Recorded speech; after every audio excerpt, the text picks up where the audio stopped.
दुनियावी तालीम हो या दीनी तालीम, आज के दौर में दोनों तालीम की सख्त ज़रूरत है। इसी कड़ी में कोलकाता के L9D वेस्ट चौबागा में आस कुरान अकेडमी के इफ्तिताह किया गया और बायोम कोचिंग सेंटर के लगभग 10वीं में इम्तियाजी नंबरों से कामयाबी हासिल करने वाले तुलबा व तालबात को मोमेंटो और सर्टिफिकेट से नवाज कर उनकी हौसला अफजाई की गई। अब यहाँ दीनी और दुनियावी दोनों तरह की तालीम दी जाएगी। ये कर दिखाया है रज़ी अहमद, अली असगर और सैयदा एजुकेशनल ट्रस्ट के फाउंडर और बायोम की फाउंडर राजदा बेगम ने, जहाँ चीफ गेस्ट के तौर पर जिब्रिल इंटरनेशनल स्कूल के chief administrator doctor Noorussaba Ismail, guest of honour Mohammad Shahjahan, vice principal of Jibril international school doctor Masoom Parvez और समाजी कारकुन नौशाद आलम मौजूद हुए। डॉक्टर नूरुस्सबा इस्माइल नदवी ने कहा कि रज़ी अहमद का ये कदम काबिल सताइश है और जहाँ तक तालीम दिन ब दिन महंगी होती जा रही है, ये एक कारोबार बनता जा रहा है। अगर सरकारी स्कूल का निज़ाम बेहतर हो जाए तो प्राइवेट स्कूल की डिमांड कम होगी और यही इसका सही इलाज है। आइए सुनते हैं उन्होंने और क्या कुछ कहा। हज़रत, क्या कहेंगे जिस तरह से आज इफ्तिताह हुआ है आस कुरान अकेडमी का, क्या कहेंगे? अल्लाह का बहुत बड़ा करम है। अल्लाह इंसानों को दुनिया में भेजता है, उनका इम्तिहान भी लेता है, अच्छाई बुराई देखा जाता है, फिर अल्लाह कुछ बंदों को तौफीक देता है अच्छा काम करने की। जब वो काम खुदा के नाम से हो, खुदा के रसूल के नाम से हो, उसके कलाम से मुताल्लिक़ हो, तो उसकी अहमियत बहुत बढ़ जाती है। इस लिहाज से ये यकीनन बहुत ही मुबारक मौका है कि हम एक ऐसी एकेडमी का आगाज़ कर रहे हैं जो कुरान से ताल्लुक़ रखती है, जिनका बुनियादी मकसद कुरान को फ़रोग़ देना, उसके तालीम को, उसके इल्म को आम करना है और जिसमें कोशिश है कि बच्चों को इब्तिदा से पढ़ाया जाए, कुरान नाज़रा भी पढ़ाया जाए, कुरान हिफ्ज़ भी कराया जाए, कुरान का तर्जुमा भी उनको बताया जाए, उसकी तशरीह भी उनको समझाई जाए। तो ये कुरान अकेडमी इस लिहाज से बहुत मुबारक है और मैं ख़ुद अपने आप को बड़ा खुशनसीब तस्वुर करता हूँ कि रज़ी जैसा भाई है जिसने इस इदारे को कायम किया और मुझे भी मौका दिया कि मैं यहाँ इस मौके पर हो सकूँ। तालीम जिस तरह से आज महंगी से महंगी होते जा रही है, क्या ख़ास वजह है? देखिए, ये तो बिज़नेस बन गया है, हम और सब जानते हैं कि एक बल्कि दुनिया की सबसे बड़ी इंडस्ट्री है इस वक्त एजुकेशन। तो यहाँ पे बहुत सारे लोग इन्वॉल्व हैं और जो खालिस दुनियादार लोग हैं उन्होंने इसको एक दुनिया का एक सामान बनाकर दुनिया का एक कारोबार बना दिया है और दिन ब दिन वो उसको महंगी करते जा रहे हैं। और कुछ महंगाई इसलिए भी है कि दुनिया में महंगाई वैसे भी बढ़ गई है तो बेसिक चीज़ों की भी कीमत बढ़ गई। क्या आपको नहीं लगता कि सेंट्रल गवर्नमेंट जिस तरह से टैक्स ले रही है, पढ़ाई में भी टैक्स है, क्या कहेंगे, क्या ये गलत नहीं है? अच्छा है भाई, देखें, हुकूमत बुनियादी तौर पर बहुत सारे ममालिक दुनिया में ऐसे हैं जहाँ हुकूमत ने अपनी आवाम के लिए इलाज, तालीम, ये सारी चीज़ें, बुनियादी चीज़ें, रिहाइश, इसको फ्री कर रखा है और मैक्सिमम सपोर्ट देते हैं। ये हमारा मुल्क है जहाँ यहाँ हमसे तालीम पर भी बड़ा बड़ा टैक्स ले जा रहे हैं, बड़ा बहुत सारा कुछ, हर जगह महंगाई है। तो हुकूमत की जिम्मेदारी तो बनती है। आज मैं देख रहा हूँ कि क्या जिम्मेदार जो फीस स्ट्रक्चर है, मैं देख रहा हूँ इंग्लिश स्कूल में जो है अपने बच्चे को पढ़ाना चाहते हैं, ज़ेर तालीम देना चाहते हैं, लेकिन देख रहा हूँ कि फ़ीस जो है बहुत हाई हो रहा है और दो चार बच्चे होते हैं घर में तो उनको पढ़ाना भी नहायत ज़रूरी है। आपकी बात बिल्कुल तो जायज़ है। इस पे लगाम कैसे लगेगी? क्या ये गवर्नमेंट को नहीं चाहिए कि एक फ़ीस स्ट्रक्चर को जो है क्राइटेरिया बांट दी जाए कि इससे ज़्यादा नहीं हो? देखिए, ये बात सीधे सीधे सुनने में ठीक लग रही है, लेकिन इसमें कहाँ गड़बड़ी हम आपको बताएं कि हुकूमत की ज़िम्मेदारी ये है कि वो पूरा तालीम का निज़ाम अपने हाथ में ले, वो ख़ुद अच्छी तालीम दे। जो सरकारी स्कूल है वहाँ पढ़ाई नहीं होती। आज हाँ, लोग क्यों दूसरे प्राइवेट स्कूलों में जाना चाहते हैं और जनरली इंग्लिश मीडियम स्कूलों में जाना चाहते हैं? इसलिए कि वहाँ पढ़ाई अच्छी होती है। तो जब सरकार अगर अपने स्कूलों की पढ़ाई ठीक कर दे तो वहाँ जाने की ज़रूरत नहीं। उसको करने का जो काम है उसको वो करना चाहिए कि वो स्कूल का पूरा सिस्टम ही अपने हाथ में ले और पूरा ठीक करे। एक जगह से इलाज करने से नहीं होता, इलाज तो आपको हर एक जगह करना है ना। हजरत, आप एक प्राइवेट स्कूल चलाते हैं, ऐसा नहीं लगता है कि इस पे आपको आगे आना चाहिए, एहतजाज करनी चाहिए इस चीज़ को महसूस करते हैं आप? देखिए, आप उससे हमारा ज़ाती ताल्लुक़ भी है, आप चाहे इसे लाइव नशर करें या कुछ भी करें, लेकिन आप जानते हैं कि हम जो क्वालिटी मेंटेन करते हैं, जो देते हैं स्कूल में बच्चों को जिस तरह से, उस लिहाज से फ़ीस बहुत कम है। उस तरह का मेयार जो दूसरे स्कूल देते हैं वो बहुत फ़ीस लेते हैं, लेकिन हम उससे ज़्यादा कम क्या कर सकते हैं? हमें हर एक चीज़ का भाड़ा देना पड़ता है, हर एक को टैक्स देना पड़ता है, टीचर को सैलरी, हर एक को हम हर क्लास में एसी है, उसके लिए करंट्स आते हैं। आप समझ सकते हैं कितनी सारे अखराजात हैं, तब जाकर वहाँ पहुँच पाते हैं। आपके इंस्टीट्यूट में, आपके जिब्रील इंटरनेशनल स्कूल में कितने ऐसे बच्चे हैं जो बगैर फीस के पढ़ रहे हैं? जी, आप कुछ ऐसे बच्चे हैं? बिल्कुल, कुछ नहीं, बहुत बच्चे हैं। हमने अपने सिस्टम के अंदर बाकायदा कोटा सिस्टम रखा है कि हम गरीब बच्चों को उस मद में पढ़ाते हैं, उनसे कुछ भी नहीं लेते।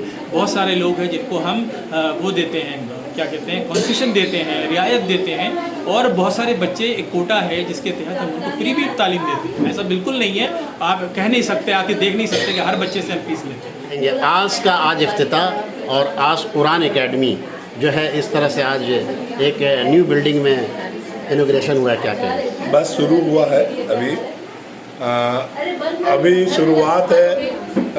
देखते हैं आगे हम कहाँ तक पहुँच सकते हैं, हम कितना तक बच्चों को पढ़ा सकते हैं, कितना तक तालीम दे सकते हैं, अभी तो नहीं बोल सकते हैं, अभी बहुत दिल्ली दूर है। लेकिन कोशिश है मेरा कि ज़्यादा से ज़्यादा बच्चे पढ़ा सके और कुरान का मतलब समझा सके, हदीस पे चलने की हिदायत दे सके। बस ये साथ में हमने बायोम सेंटर भी खोला राजदा मैम के साथ, वो भी देखते हैं अच्छे पढ़ाई कर सके कि पैसे के लिए तो सब हम नहीं करना चाहते हैं, क्योंकि मुझे बच्चों में एजुकेशन पहुंचाना, अच्छा एजुकेशन पहुंचाना है। और रजी साहब, आज कितनी खुशी और मुसरत महसूस हो रही है आपको, जिस तरह से आज आपने वालिदैन के नाम से इस तरह से एक एजुकेशन, इल्म बांटने का काम कर रहे हैं? अल्हम्दुलिल्लाह हम अकेले इसमें नहीं है, सभी लोग साथ में हैं। जैसा एक मेरा भतीजा फैज़ान रात दिन हेल्प करके, मैं तो ज़्यादा नहीं कर सकता, पूरा ये जितना देख रहे हैं उसी का आते मेरे बच्चे, मेरे अहलिया सब साथ दिए हैं। और खास कर सबा भाई जो हैं, सबा इस्माइल से, वो मेरे हमेशा पीछे रहते हैं, और उन्हीं का मैंने ये था आगे बढ़, वो जो कर रहे हैं बस पीछे हम कोशिश करें उनको फॉलो करने का। बाकी अल्लाह ताला लोग को बहुत हुई है, क्योंकि मेरे भाई जो किए हैं इसके जरिए मेरे अम्मी अब्बू का सदके जारिया है उनके।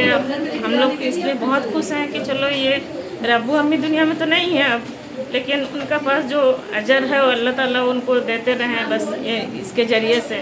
इसलिए खुशी तो भाई बहन सभी को बहुत है, हम लोग को खुश भी हुए। अल्लाह ताला मेरे भाई को कामयाबी दे। मरने के बाद लोग याद नहीं रखते हैं, लेकिन आज रज़ी साहब जो है इस तरह से उनके नाम में एक एजुकेशन जो है ट्रस्ट खोला है, क्या कहेंगे आप? ये भाई का मेरा बहुत पहले से इनका ये मोटिव था कि हम अम्मी अबू का नाम ये करेंगे, खोलेंगे, अतीक का लिए करना है, हमको करना है। नहीं हो पा रही थी इतने दिन से, चलिए अल्लाह का मर्ज़ी जब हुई तो इंशाल्लाह कामयाबी भाई को मिले। मेरा अब्बू अम्मी के इसका जो भी अज़र है उन लोग को अल्लाह ताला आला मुकाम दे उनको। क्या नाम है आपका पूरा? इशरत अली रज़ा। एक दिन का सोच नहीं था हम लोगों का, ये इनका हमेशा से ही था। और ये चीज़ हम लोग का ज़्यादा जोर हुआ जब मेरी सास का इंतकाल हुआ, तब से इनका था कि इनको अपनी अम्मी और अब्बू के नाम में कुछ करना है, उनके इसाले सवाब के लिए। तो ये हम लोग सोच रहे थे कि क्या करें, तो हम लोग सोचे इससे बेहतर तो और कुछ नहीं हो सकता है कि उनके नाम से ही हम लोग कुछ ऐसा शुरू करें जहाँ हर वक्त कुरान पढ़ा जाए, बस कुरान का ही। इसीलिए हम लोग सोचें कि कुरान करें। तो फिर कुरान जब हम लोग सोचे तो कुरान में हम लोग सिर्फ ऐसी एज ए लैंग्वेज पढ़ते जा रहा है, बच्चा आया रट के चला गया, वैसा कुछ फ़ायदा नहीं होगा जब तक बच्चों को उसका सही मायने नहीं होगा। उस चीज़ को मायने के साथ समझना, और उस चीज़ को सबसे ज़्यादा हम लोग इम्प्लीमेंट करना चाह रहे हैं ज़िंदगी में, कि बच्चे उस छोटे छोटे चीज़ को अपने लाइफ में इम्प्लीमेंट करें। क्योंकि अगर हम लोग इस्लाम का दामन थाम लेंगे ना तो इंशाल्लाह हम लोग को कामयाबी ज़रूर मिलेगा। कि हम लोगों ने मिस्टर रज़ी अहमद के साथ कोलैबोरेट किया है आस चैरिटेबल ट्रस्ट के साथ, और सुबह यहाँ पे कुरान की तालीम चलेगी उनके आस कुरान एकेडमी, जो वो एक्चुअली सदका जारिया के लिए खोल रहे हैं माशाल्लाह से। और बायोम जो है देखा जाए तो ये भी एक डेडिकेशन है। ये मेरे वालिद साहब का सपना था, जब उन्होंने मुझे इतना पढ़ा लिखा के जब काबिल बनाया तो उन्होंने कहा कि मैं चाहता था कि तुम्हारा अपना कोचिंग सेंटर हो, तो मैंने अपनी कोशिश स्कूल्स वगैरह से रेजिग्नेशन देने के बाद भी जो एक लड़कियों के साथ हो जाता है, पर्सनल चीज़ें होती हैं, पर्सनल जिम्मेदारियाँ होती हैं, लेकिन मैंने पढ़ाना नहीं छोड़ा। अल्हम्दुलिल्लाह से इससे मेरे घर वालों ने भी बहुत सपोर्ट किया, मेरे हस्बैंड ने भी बहुत सपोर्ट किया। मैंने शादी के बाद ही बीएड कंप्लीट किया, उससे पहले जितनी भी मेरी डेजिग्नेशन थी मास्टर्स तक थी। और अभी हम लोगों ने फिर यहाँ पे कोलैबोरेट करके बायोम को एक्सपेंड करने के लिए जो है इनके साथ कोलैबोरेशन। बायोम का माने क्या होता है, ये थोड़ा तशरीह करके बताएं। बायोम का माने होता है it's a group of ecosystem. Ecosystem में आपको बताया जाता है कि जो फिज़िकल चीज़ें होती हैं, फिज़िकल ऑब्जेक्ट्स जो होते हैं, हवा, पानी और ज़मीन, इन सब का कैसा रिलेशनशिप होता है जानदार चीज़ों के साथ। तो हर एक जगह का अपना एक स्पेशल इकोसिस्टम होता है। तालाब का अलग होता है, समंदर का अलग होता है, ज़मीन का अलग होता है, रेत का अलग होता है। तो ये तमाम इकोसिस्टम जब एक जगह इकट्ठे होते हैं तो उसको बायोम कहते हैं। बायोम तो का ये एक्चुअली एक चीज़ को इंडिकेट करता है कि यहाँ बगैर कास्ट और क्रीड के, डिफरेंस के, और बच्चों को चाहे उर्दू मीडियम हो, इंग्लिश मीडियम हो, किसी भी मज़हब के बच्चे हों, गरीब हो, अमीर हो, सबको एक छत के नीचे हर किस्म की तालीम दी जाएगी, हर सब्जेक्ट पढ़ाया जाएगा। इंशाल्लाह आगे हम लोग 11-12 के लिए साइंस, कॉमर्स, आर्ट्स का भी अरेंजमेंट करेंगे और पूरी कोशिश करेंगे। अभी बायोम 1 to अभी बायोम 10 तक 1 पढ़ा। to 10 तक चल रहा है और अगले और कुछ सेशन से हम लोग कुछ बच्चे जो फैज़याब हुए उन्हें आज जो है आज- फेलिसिटेट किया गया है। तो मेरे 6 बच्चे थे जो 2024 में माशाल्लाह से 6 ने रिजल्ट किया है, पास हुए, 100% माध्यमिक रिजल्ट किया है। उसमें से एक ने साइंस लिया है, एक ने कॉमर्स और बाकी ने आर्ट्स लिया है। मेरा नाम राजदा बेगम है और मैं बायोम की फाउंडर हूँ और HOD भी इंशाल्लाह फ्यूचर के लिए। बहुत बहुत शुक्रिया। बिस्मिल्लाहिर्रहमानिर्रहीम। Thanks to almighty Allah first of all.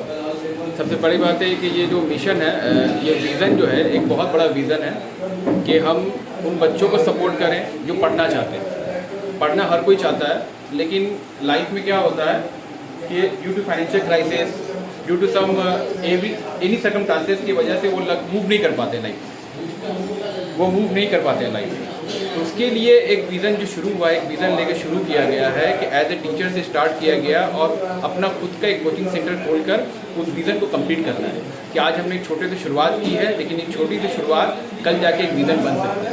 उसके लिए एज ए कि मैं एक एम्प्लॉय हूँ, ठीक है, तो एम्प्लॉय के हिसाब से मैं उनको पूरा सपोर्ट कर रहा हूँ कि इस विज़न को लेकर वो आगे बढ़े। इस सपोर्ट में जितना हद तक मेरा हो सकेगा मैं उनको सपोर्ट करूँगा। एज ए फाइनेंशियली सपोर्ट भी रहा, एज ए मोरल सपोर्ट भी रहा। I will be there for him, for her, कि ये चीज़। और ये सबसे बड़ी शुरुआत ये है कि इसमें कि आज की उम्मीद, इसमें दुनियात तालीम, कि आज हम दुनियावी चीज़ों को, मकसद को लेके इतना ज़्यादा हमारे दिल और दिमाग हो चुका है कि हमें सिर्फ दुनिया चाहिए, हम आखिरत को भूल चुके। लेकिन ऐसी नहीं है कि अगर हम आखिरत की तैयारी करेंगे और आखिरत के पीछे हम आखिरत की तैयारी करेंगे तो Allah will make us successful in both the world, दुनिया एज वेल एज आखिरत। पूरा नाम बता दें। My name is Sheikh Humayun, I am employ of HDFC bank.